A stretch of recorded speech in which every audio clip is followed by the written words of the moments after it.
Have you ever wondered what would happen if, on the most anticipated night of the year, the gifts you receive don't come from your loved ones but from an unknown source? Imagine the unease you'd feel opening a present on Christmas Eve, only to find something beyond your expectations. Something that has no name, no sender, yet seems to carry a much darker fate for you. What would you do if, upon opening the next gift, you realize that each one is connected by an ancient and dangerous family curse that reawakens every Christmas? It's December 24th, and the Thompson family gathers as they do every year, around the dinner table, enjoying a Christmas feast in their home on the outskirts of Chicago. The house is adorned with bright lights, garlands, and the scent of pine fills the air. In the heart of the living room, the Christmas tree is meticulously decorated with golden ornaments, red ribbons, and a bright star at the top. The evening passes peacefully. The family laughs, talks, and enjoys the small pleasures of the holiday. But as the last person enters the room and everyone prepares to open their presents, something strange happens. The door to the house closes softly, as if an invisible wind had pushed it shut, and when they look towards the tree, the family notices that 3 additional presents have appeared, perfectly wrapped but with no tags, no sender. No one remembers seeing them before. The first gift is tucked away in a corner of the tree. It's a small box, but its weight feels strange. It has a rough texture, almost as if it's made of some ancient material, worn down by time. Emily, the youngest daughter, volunteers to open it, driven by curiosity.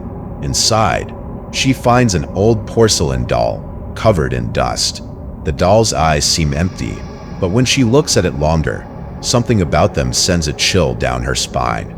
The doll is dressed in a worn-out gown, with a lace white bonnet that looks a little frayed. But what disturbs her the most is the small piece of paper the doll is holding in its hands. It's a crumpled note with handwritten words, "Remember what you lost." Emily laughs nervously, trying to brush it off, but there's something in the air that makes her feel uneasy. The second gift is a little further away, next to a pile of wrapped presents. This one is larger, almost the size of a TV box, and its shape is odd. It's a heavy package with something metallic inside, and the gold ribbon adorning it seems hastily tied. Emily, along with her brothers, picks it up and places it on the table. As she opens it, they discover an antique pocket watch engraved with markings they can't recognize. The watch has no dial, only strange symbols etched into it, almost like an ancient language. Alongside the watch, there's a small note. Every year, it draws closer. The family grows anxious, talking amongst themselves, wondering how these gifts appeared. No one can come up with a logical explanation. When they open the third and final gift, the atmosphere in the house changes. This one is smaller, almost the size of a shoebox. The family is silent as one of Emily's brothers, Michael, unwraps it. Inside, they find a golden medallion with a strange engraving on its surface. The medallion bears an unfamiliar symbol, something that feels almost instinctively familiar but unsettling.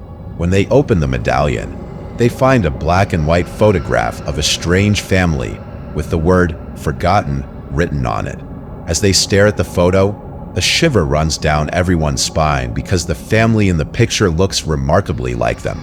The same mother, the same father, the same children. But there's a disturbing detail. There's something about their eyes, a hollow gaze, as if they're not the same people, as if they're distorted, empty versions of themselves. What initially seems like a simple holiday mystery soon escalates into something much darker. As the night goes on, and the family tries to continue celebrating, an unsettling heaviness fills the air. No one knows why, but something feels like it's lurking, something tying these gifts to an ancient secret no one dares to speak of. As the days pass, strange relatives begin visiting more frequently, as if the family is being watched from afar. Emily's dreams turn strange, filled with shadows and whispering voices, while the porcelain doll seems to stare at her with increasing intensity. The curse, little by little, begins to reveal itself. The family learns that every Christmas, for generations, a gift with no sender has appeared in their home. Each of these gifts carries a piece of an ancient family curse that has been reawakened each holiday season. The doll, the watch, and the medallion are mere pieces of a puzzle, one that is completed every Christmas Eve, bringing more darkness and suffering to the family. An old secret, long kept hidden by the older members of the family, begins to come to light. The connection to the gifts is no accident. Each present serves a purpose, each one designed to activate the curse that reawakens each Christmas. No one knows for sure when it started, but everyone recalls whispered stories from grandparents, tales about a pact that must remain secret at all costs.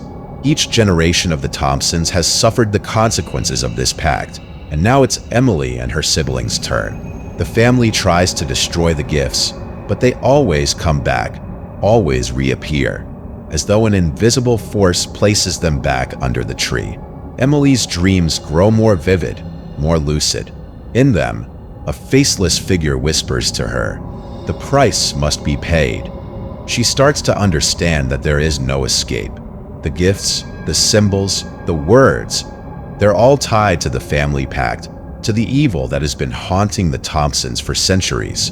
In one last attempt to break the curse, Emily searches for answers in the old attic of the house, where she finds a dusty book that talks about ancient rituals and dark pacts.